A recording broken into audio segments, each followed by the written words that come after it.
来看台东离岛一浪的海底，最近有上万只大丁的蛇啊，好遮侪畅水游客是看甲心花开哦。当地畅水教练就讲，唔免出国，离岛就有这种精彩的海洋生物通欣赏。也毋过专家是提醒讲，这种蛇啊，捌有攻击人的迄个案例，所以远远啊看就好，唔通伤接近。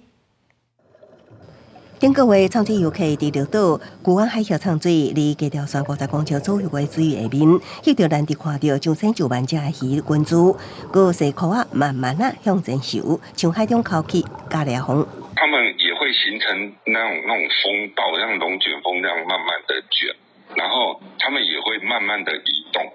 壮观的这样子的一个鱼群哦，是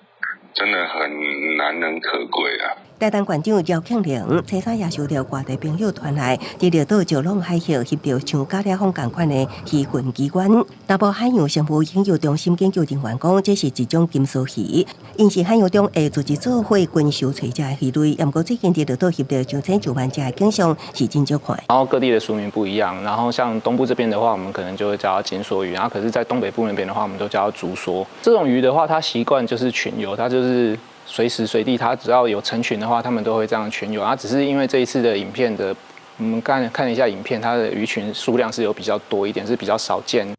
绿岛畅水教练讲，过去要看到这款的景象，爱出国才看得到，今嘛唔免出国，伫绿岛畅水就看得到，希望会当将因留着。也毋过副研究员黄游旭提醒，